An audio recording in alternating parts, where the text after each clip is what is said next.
Bonjour et bienvenue au château de Fontaine-Henri. C'est un château que l'on a souvent qualifié de château de la Loire égaré en Normandie.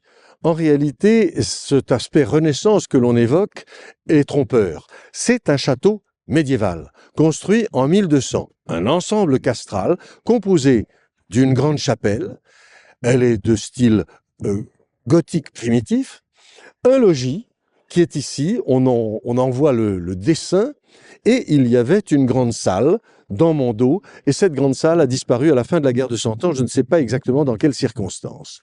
Mais après que l'on ait détruit la grande salle, ici on a érigé un châtelet. C'est ce corps de logis assez important, et qui servait en fait à aller plus haut pour voir plus loin parce que le rivage avait reculé, il fallait monter plus haut, mais à l'origine, ce châtelet n'avait pas ces toitures, c'était des murs qui montaient très haut et je n'en veux pour preuve que le fait que la toute dernière lucarne que l'on voit dans les grands toits correspond à une très belle chambre. Donc ce n'était pas du tout l'architecture que l'on a sous les yeux, ça a été modifié sous le règne de François Ier par Pierre d'Harcourt qui a fait des travaux gigantesques qu'il a confié à un architecte, Blaise le prêtre, architecte bien connu des gens qui s'intéressent à l'alchimie, parce qu'il a construit l'hôtel d'Escoville à Caen, c'est l'actuel office de tourisme, construit par Nicolas Levallois d'Escoville, très connu dans le monde de l'alchimie. Donc, il y a un lien entre un copinage, si vous me permettez l'expression, entre ces personnes, et Pierre d'Harcourt a fait venir Blaise le prêtre qui logeait ici pour ce chantier, et on a découvert par le plus grand des hasards que les sculptures qui ont été placées sur ces façades sont des sculptures alchimiques. Quand j'ai appris cela, je suis allé voir un peu dans toutes les parties du château de la famille d'Harcourt, construite par la famille d'Harcourt, et j'ai découvert des témoignages de l'alchimie sous Charles VIII, sous Louis XII, sous François Ier. C'est très excitant, sauf que je ne connais rien à l'alchimie et je suis obligé, maintenant, d'essayer de trouver des maîtres, en quelque sorte. Alors, je vous propose de rentrer à ma suite et puis on va découvrir un petit peu la succession des propriétaires de la seigneurie et ensuite du château. Alors, Charles VIII, ici on est sous Louis XII, là, décor alchimique. Des décors alchimiques qu'on va retrouver aussi dans la chapelle. On a ce personnage avec des moustaches, des favoris, une barbe, on l'appelle l'homme vert ou nature naturante. Si vous allez sur Google chercher homme vert, vous trouverez des mascarons dans tous les sens. Et chose intéressante, cela ressemble aussi au dieu Bellinus que Astérix et Obélix appelaient Bellénos. Et c'est intéressant parce que je porte un nom écossais, Williamson. Or, il y a une Bellénos Line en Angleterre qui est une ligne virtuelle des légions romaines pour ne pas se perdre entre l'Écosse et l'île de Wight. Ils avaient tracé une ligne virtuelle sur laquelle se trouvent tous les grands monuments symboliques de l'Angleterre et de l'Écosse, y compris la Rosslyn Chapel. Et quand on poursuit cette ligne sur le continent, on arrive où? À Fontaine-Henri. Essayez d'y comprendre quelque chose, moi ça m'amuse.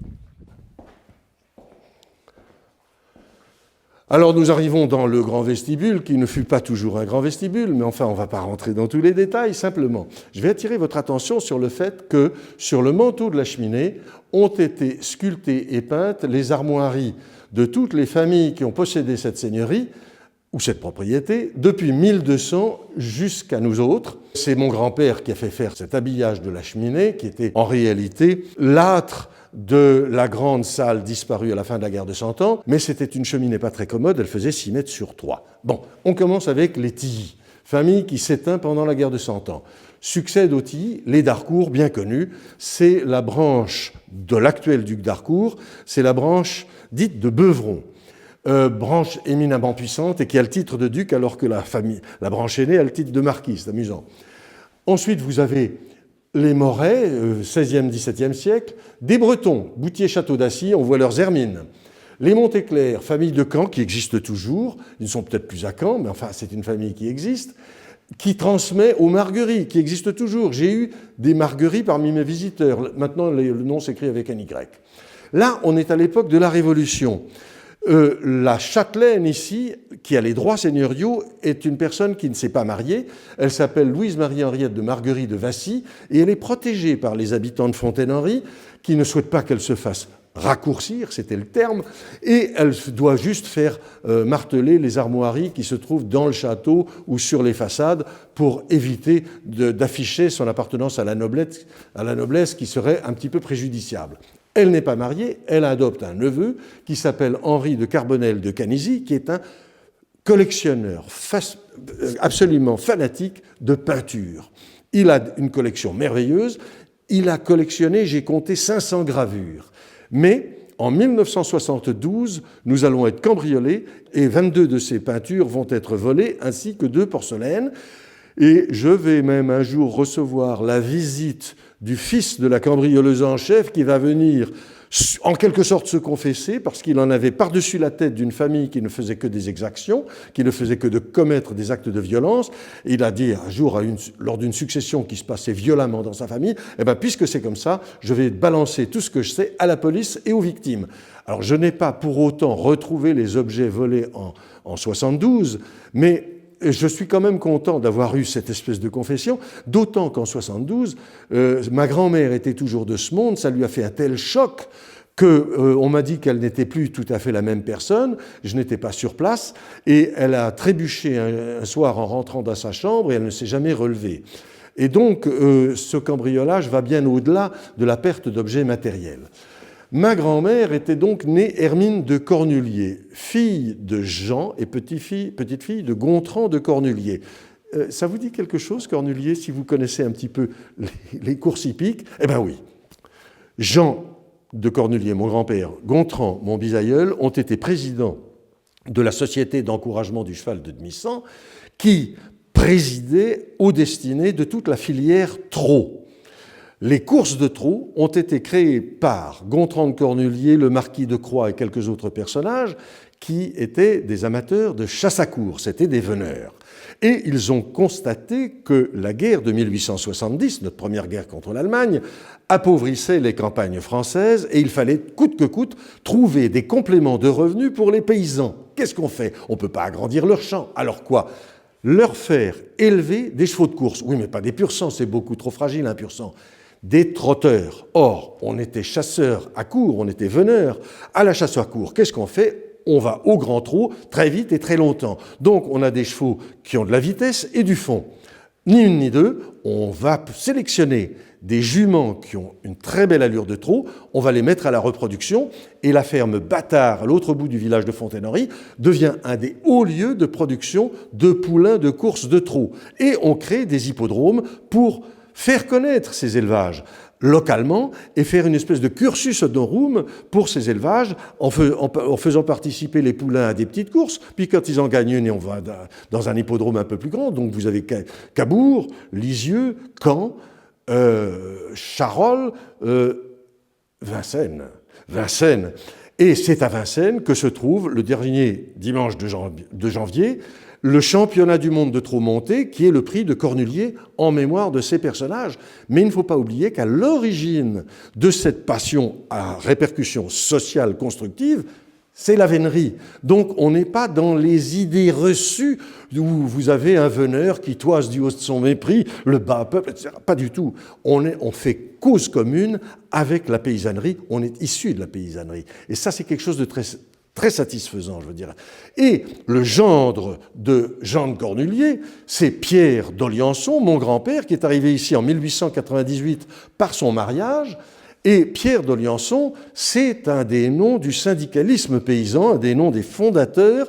Vous retrouvez son nom à la Maison du Paysan à Paris, vous le retrouvez dans les monographies relatives au mutualisme paysan. Il se trouve que mon grand-père ne pouvait pas se déplacer, il était unijambiste. Il avait un salarié qui s'appelait Jacques Leroy-Ladurie. Et Jacques Leroy-Ladurie avait une mission qui était d'aller de chef-lieu de département en chef-lieu de canton pour expliquer aux agriculteurs qu'il ne fallait pas qu'ils restent tout seuls à défendre leurs intérêts isolément, qu'il fallait qu'ils se regroupassent. Eh bien, tout le mutualisme paysan est né de cela, et Jacques Leroy-Ladurie a extrêmement bien fait son travail. Au moment où a éclaté la guerre de 39-45, il est venu faire ses adieux à mon grand-père pour lui dire « J'ai appris que le général de Gaulle continuait la guerre à partir de l'Angleterre, je vais le rejoindre ». Mon grand-père lui dit « Surtout ne faites pas ça, n'abandonnez pas le milieu rural, parce que les Allemands réquisitionnent toutes les récoltes, envoient tout en Allemagne, n'abandonnez pas vos syndiqués, au contraire, aidez-les à se ressouder, à garder des liens, et il faut sauver la population de Paris, parce que sans récolte, pas de ravitaillement de Paris possible. » Et Jacques Leroy-Ladurie s'est imposé au maréchal Pétain comme ministre de l'Agriculture et du ravitaillement, et il a organisé, comme il a pu, un ravitaillement de fortune. Bien sûr, c'était au nez et à la barbe de l'occupant, mais il a fait le job, comme on dit, et puis il a démissionné après. Alors cette participation à l'histoire sociale, je dois dire, j'en suis fier et je veux rendre justice à ces intuitions remarquables des générations précédentes, en dehors des clichés. Alors maintenant, si vous voulez bien me suivre, on va aller au salon. On a une architecture gothique ici, Charles VIII, qui me permet quelquefois d'accueillir des jeunes tailleurs de pierre, garçons ou filles, qui viennent faire des croquis cotés pour leurs examens, etc. Et je suis très fier de pouvoir contribuer par cela à l'éclosion de certaines vocations de tailleurs de pierre et de gens qui sont dans les beaux métiers, ébénistes, doreurs à la feuille, restaurateurs de tableaux, etc., etc. Je crois que dans nos châteaux, il faut toujours évoquer ceux qui ont fabriqué les objets que nous avons sous les yeux. C'est très bien de connaître les styles, de connaître les batailles, de connaître les grands personnages, mais à la base de tout cela, il y a des hommes de métier et quelquefois aussi des femmes de métier. Il faut relire La Chambre des Dames de Jeanne Bourrin pour se rendre compte de la participation féminine à l'art de vivre et à la fabrication des beaux objets. Alors ici, nous sommes dans le premier salon. C'est le salon familial, le seul qui soit chauffable, je dois le dire. Et nous sommes accueillis par un tableau qui n'a pas toujours été là. C'est un tableau qui vient de Bruxelles, de chez mon grand-père, et il a tout un cursus. C'est en réalité une copie d'un tableau de Corrège qui s'intitule « L'éducation de l'amour » et qui est à la National Gallery of Art de Londres. Cette copie a été faite à Rome par un certain Pierre-Paul Rubens, excusez du peu. Et ça se trouvait en Belgique, chez mon grand-père, après avoir été au château de la Muette à Paris. Ça avait été acheté par les d'Orléans avec le château de la Muette, mais les précédents propriétaires n'étaient pas des moindres, car ce tableau avait été en réalité commandé pour le roi de Bohême et il avait été présent au château royal de Prague, puis acheté par la reine Christine de Suède, qui avait abdiqué et pour finir ses jours à Rome. Et elle avait emporté peu de choses, mais ce tableau faisait partie du déménagement. Et c'est après cela que, dans des circonstances que je n'ai pas élucidées, les d'Orléans l'ont acheté. Donc il y a tout un cursus. Et le château de la Muette, où il se trouvait finalement au moment de la guerre de 14, appartenait à la famille Erard, du facteur de piano Sébastien Erard, avec lequel je suis apparenté. Et parce qu'il y a eu une bombe incendiaire allemande au moment de la guerre de 14 sur le château de la Muette qui a tout embrasé, on a sorti tout ce que l'on a pu, y compris ce tableau qui est parti dans la partie belge de la famille, et c'est comme ça qu'il est arrivé en Normandie. Vous voyez le circuit? C'est très simple, non? Là, il y a posé par terre, en attendant d'être raccroché, un portrait de mon grand-père, Pierre d'Oliançon, que j'évoquais tout à l'heure, comme père du mutualisme, l'un des pères du mutualisme paysan. L'aîné de mes oncles, qui a été maire de Fontaine-Henry pendant la guerre de 39-45, tandis que mon père était prisonnier en Silésie, dans un endroit qu'on appelle la Petite Sibérie, où il est resté, 5 ans. À se morfondre et à attendre que ça se passe avec une sous-alimentation assez préjudiciable. Là, nous arrivons dans le grand salon, accueillis par le roi Soleil, Louis XIV, âgé de 9 ans. Ce tableau de Pierre Mignard est une allégorie qui vise à montrer le fait que, même enfant, le roi est chef de guerre. Il est habillé de manière à représenter le dieu Mars. Vous voyez, il a toutes les armes, tous les symboles, les attributs du dieu Mars, et son bouclier est même cabossé, ce qui veut dire que ce bouclier a connu les combats. Mais on me fait remarquer qu'il y a une disproportion entre le buste et les jambes du jeune garçon, Et c'est volontaire, parce qu'en réalité, l'erreur ici, c'est d'avoir présenté ce tableau à la verticale, alors qu'il est fait pour être incliné, ce qui corrige la perspective et rétablit les proportions du corps. Alors voilà, donc c'est une œuvre de Pierre Mignard. Nous avons un certain nombre de tableaux qui sont très remarquables, en particulier celui-ci, qui est le portrait, je précise le portrait de face, de Maria Serre, la mère du peintre Hyacinthe Rigaud, tandis que le Louvre possède les deux profils sur une même toile, et voici les deux profils sur la page de droite. Et ceci avait permis au sculpteur de Versailles, Coisevaux, de faire le buste en marbre qui se trouve à votre gauche. Et on connaît encore une autre œuvre liée à ceci, qui est une copie réalisée par Géricault, Théodore Géricault, peintre normand, le peintre du radeau de la Méduse, et cette copie se trouve au musée des Beaux-Arts de Dijon. Mais il se trouve que très récemment, j'ai eu l'occasion d'acheter une autre copie de ce tableau et que je vais mettre en place dans une galerie que je dois refaire pour des raisons de sécurité, parce que cette galerie présente un risque important d'incendie dans la mesure où l'électricité est ancienne et où il y a une tenture qu'il faut absolument changer pour ne pas risquer d'embraser le château à partir de là. Et donc je vais en faire la galerie de Canisy en mémoire d'Henri de Canisy, ce collectionneur que j'évoquais tout à l'heure, grâce auquel nous avons toutes ces œuvres d'art. Alors cette copie que je viens d'acheter est absolument charmante. Elle a été faite en 1820 environ. Elle est dans un cadre 19e siècle d'origine. Et je vais raconter cette histoire en me posant les questions. Qui a fait cette copie? Elle n'est pas signée. Est-ce qu'elle a été faite ici ou ailleurs? Mais alors, où se trouvait à ce moment-là l'original?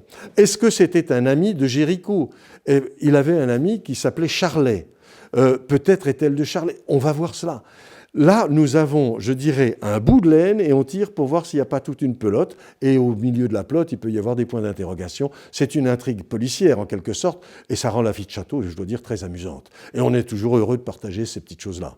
Voilà. Alors maintenant, suivez-moi, on va continuer la visite. J'évoquais Jean de Cornulier. Je ne sais pas si le tableau est suffisamment éclairé pour le voir. Jean de Cornulier, mon arrière-grand-père, ici il est en tenue de vénerie. Le tableau a besoin d'être un peu restauré. On pourrait voir la silhouette du château de Fontaine-Henry juste à côté de l'embouchure de sa trompe. Mais c'est un portrait d'un peintre qui s'appelle Hornecker. Ceci lui a été offert à l'occasion de la prise de son 1000e serre. Mais il faut se souvenir que la chasse à courre est directement liée à une relation intime au milieu rural, à la nature et à l'histoire sociale. Et c'est cela l'important.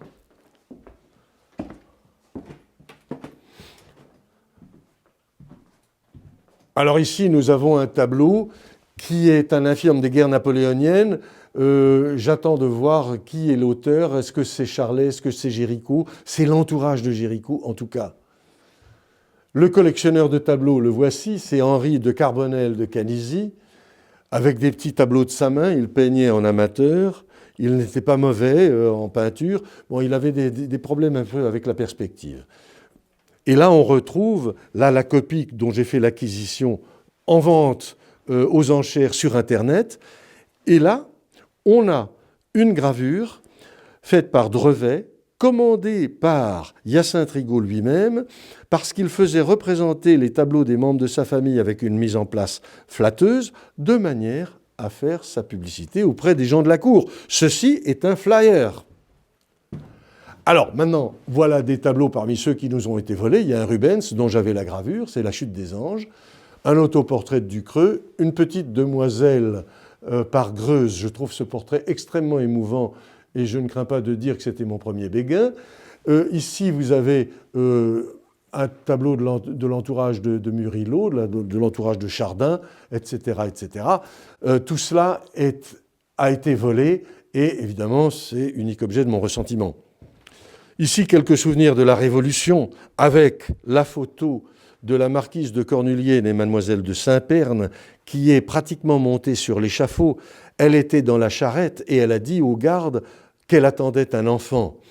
Les gardes l'ont, pardonnez-moi l'expression, l'ont virée à coups de pied en lui disant « Tu travailles pour la patrie, ta place n'est pas ici ». Et c'est à coups de pied qu'on l'a fait descendre de la charrette. Son mari a été décapité, sa sœur, son beau-frère, tout le monde a été décapité. Elle a eu la vie sauve parce qu'elle attendait un enfant. Et cet enfant, c'est Toussaint de Cornulier, qui est l'un des gentilshommes qui ont fait des investissements productifs en achetant la succession du duché d'Albret, dont ils avaient entendu parler dans le département des Landes par un garçon assez prometteur qui s'appelait Haussmann et qui était un jeune sous-préfet dans le coin. Ils ont acheté tout ce département, tout ce qui est aujourd'hui la forêt de pins des Landes, et c'est eux qui ont planté cette forêt de pins dans ce département qui n'était qu'un infâme marécage avec des serpents et des moustiques. Et ils ont fait la fortune de ce département, au point qu'un jour, Toussaint de Cornulier, voulant aller de Paris à Mont-de-Marsan pour aller signer quelques papiers chez un notaire, il prévoyait de rester 4 jours, il est resté 26 ans, parce qu'on lui a dit « Ah, mais il y a telle famille, ils n'arrivent plus à travailler, ils sont âgés, il n'y avait pas de caisse de retraite ». Il a organisé la retraite de ces gens, il a créé des bains publics, etc. À tel point que la population de Mont-de-Marsan l'appelait « l'ami des pauvres ». Et l'ami des pauvres a son portrait ici, et il est arrivé que la ville de Mont-de-Marsan nous emprunte son portrait pour aider à écrire l'histoire sociale de leur cité. Donc tout ça, c'est très intéressant parce que on est dans le grain des choses, on est dans la réalité de la vie et des relations avec les populations. C'est autre chose que l'histoire, je dirais, complaisamment racontée, soit en pour, soit en contre. On est dans des réalités sociales vécues. Alors la salle à manger, unique comme j'ai de mon ressentiment, là aussi, donc c'est plus très unique. La salle à manger qui est trop petite, on ne tient pas à plus de 18, ça me rendrait service si je pouvais faire des grands dîners de mariage, et ça n'est pas possible. Bon, on vit comme cela, ça évite d'avoir la folie des grandeurs. Et puis nous allons maintenant emprunter un escalier qui a sa place dans l'histoire. C'est le plus ancien escalier à rampe droite à avoir été construit, le premier à avoir été construit après le démantèlement des châteaux forts. Et donc c'est l'architecte Blaise Leprêtre, que j'évoquais tout à l'heure, qui a mis en place cet escalier à l'intérieur de ce châtelet qui n'a plus du tout fonction de châtelet aujourd'hui. Et alors là, nous allons en gravir quelques marches pour découvrir à notre gauche la chambre d'honneur. Alors vous voyez, il y a une marche. Dans ce château, il n'y a pas un seul véritable étage. Il y a 52 niveaux différents.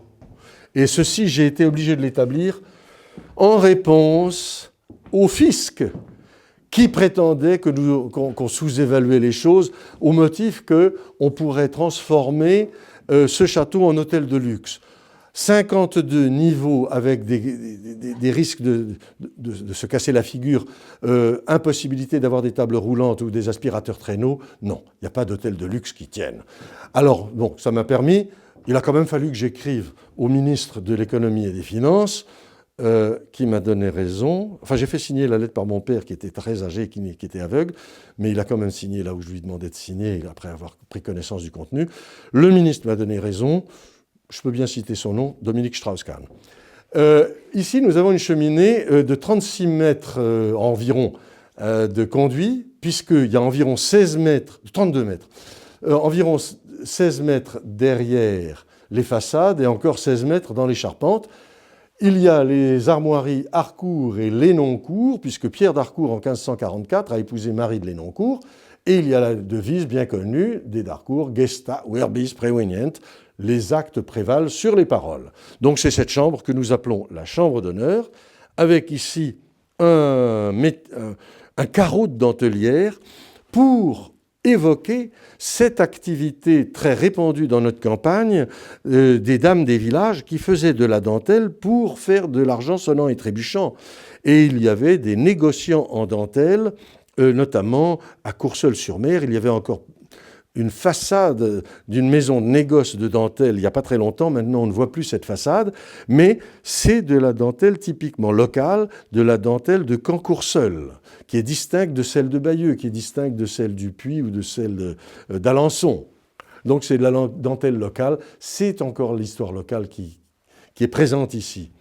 Alors bon, vous avez un mobilier classique de type, là c'est une copie, ce lit, c'est une copie de lit à baldaquin. Mais en revanche, là, on a quelque chose qui est intéressant, qui est une tapisserie de Bruxelles représentant Diane, déesse de la chasse, en train de chasser un cerf. Ce cerf était le petit berger Actéon, qui a fanfaronné devant elle en prétendant lui enseigner l'art de la chasse, mais auparavant, il avait épié ces dames qui étaient dans la rivière en train de se baigner, donc elle l'a transformé en cerf pour que ses propres chiens ne le reconnaissent pas et le dévorent, et là, charitablement, elles viennent l'achever de quelques flèches.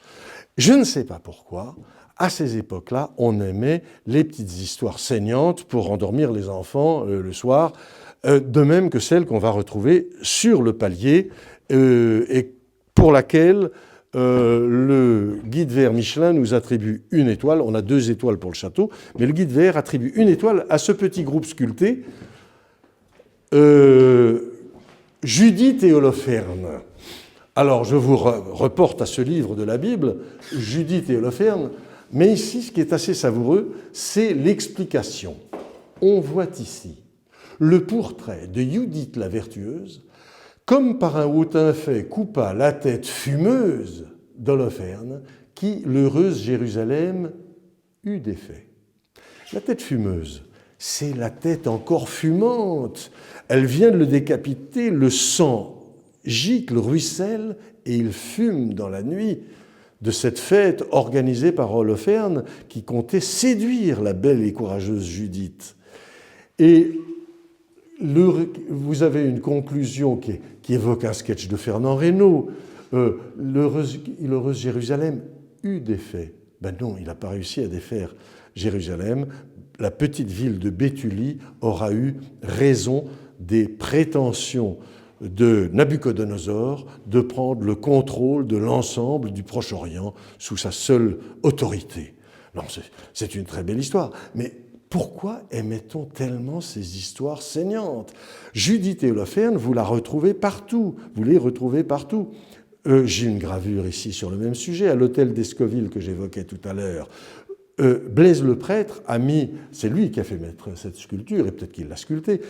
À l'hôtel d'Escoville, vous avez une sculpture en pied de Judith tenant la tête d'Holoferne à la hauteur de sa hanche, et vous avez une autre sculpture, une statue représentant David et Goliath, avec la grosse tête de Goliath qui fait penser un peu à Beethoven, au pied de David.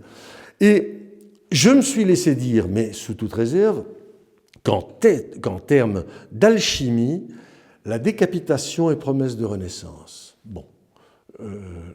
Je n'en dirai pas plus sur ce sujet parce que je risquerais de m'aventurer un petit peu trop loin.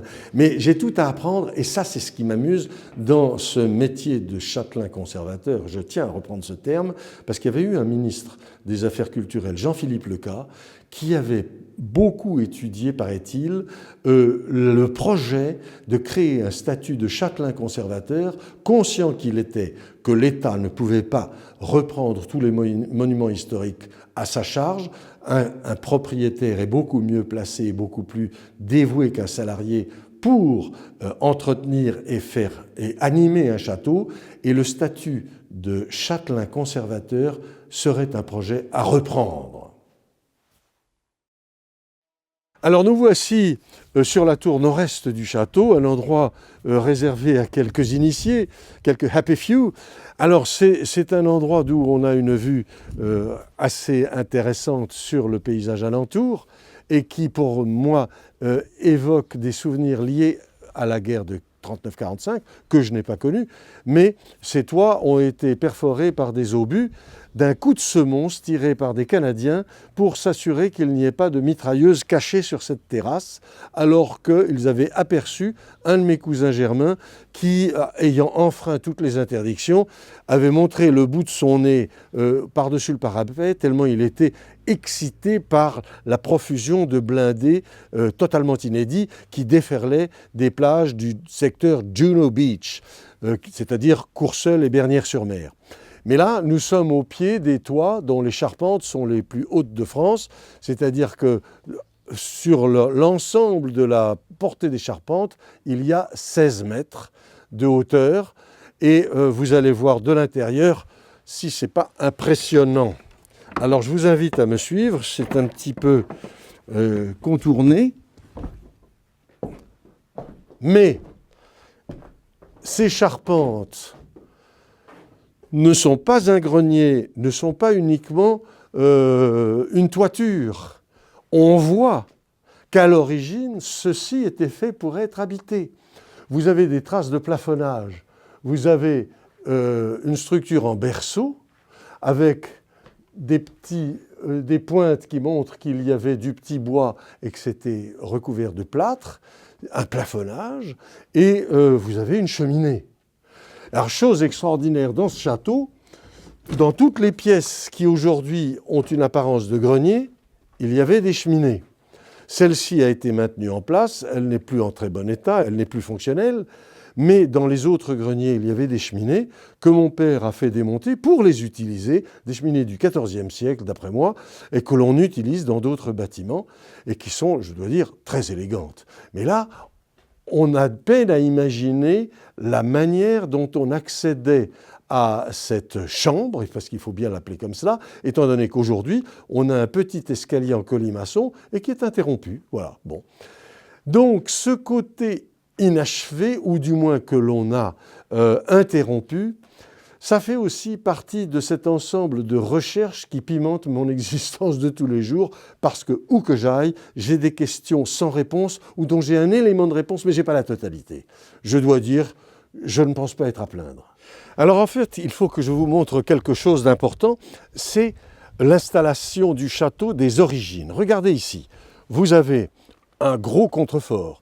Ici, des arcs-boutants dont je ne sais pas ce qu'ils viennent faire là. C'est encore une énigme à résoudre. Et nous allons arriver au cœur du dispositif de l'ensemble castral des années 1200. Nous arrivons par des petites pièces jusqu'à la salle des gardes. Pourquoi la salle des gardes? Eh bien, vous allez comprendre. C'est une pièce qui a été raccourcie par un mur plus tardif. Mais, vous voyez cette pièce, nous sommes en 1200 et d'ici part toute l'activité de ce château. Pourquoi? Vous avez 5 escaliers qui démarrent de cette pièce. Un escalier qui descend au garde-manger, un autre qui monte à une tour de guet, un troisième qui permet de sortir pour aller à la grande salle, un quatrième qui permet de monter à la cour d'honneur et un cinquième qui monte où? Eh bien, dans les appartements privés, mais vraisemblablement, maintenant, depuis la Renaissance, à la Tanore. Ce petit escalier débouche sur le lieu où se faisaient les expériences alchimiques.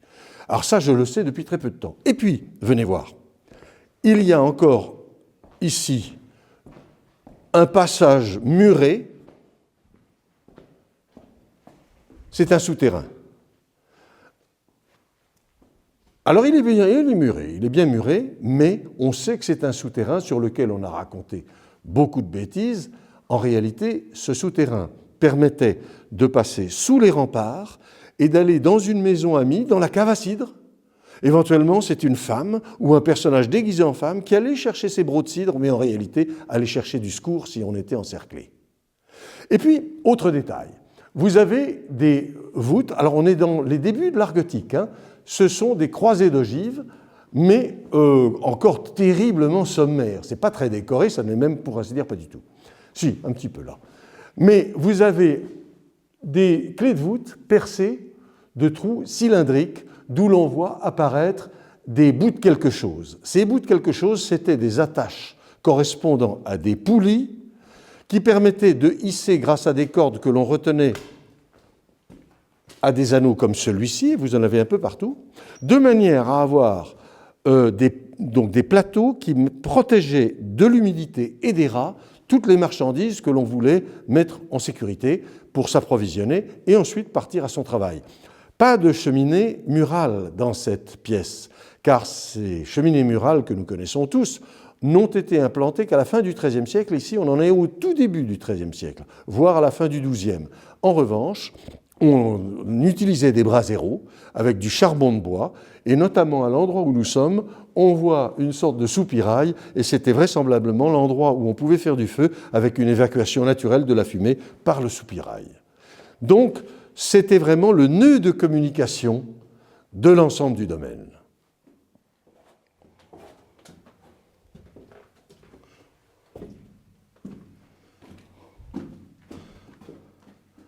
Alors là, on n'est pas très éclairé, mais on a des alcôves, enfin des transepts, et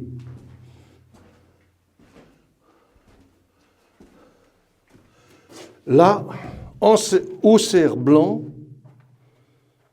1774. Donc, ce fut la cave à vin. C'était le garde-manger médiéval, mais on a de l'Auxerre blanc. Donc, c'est quand même pas mal. 1774. Et je crois que j'ai du Bordeaux 1819, enfin du moins la trace au charbon. Bordeaux 1819, mais je ne sais pas de quel cru.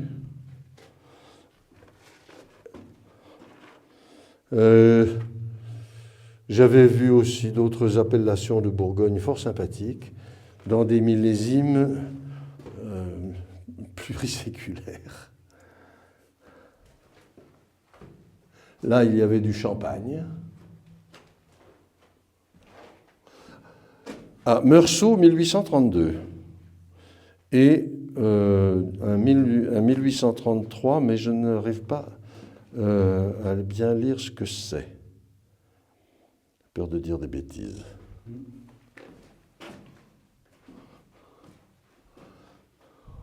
Alors, c'est un ancien garde-manger, vraisemblablement creusé au XIVe siècle, entre le château et la chapelle. Alors ça, évidemment, il est impossible, sans électricité, avec des marches qui sont quand même à nettoyer sérieusement parce qu'il y a une terre battue, ondulée, on ne peut pas y amener de public. Donc c'est vraiment une exclusivité que je vous offre.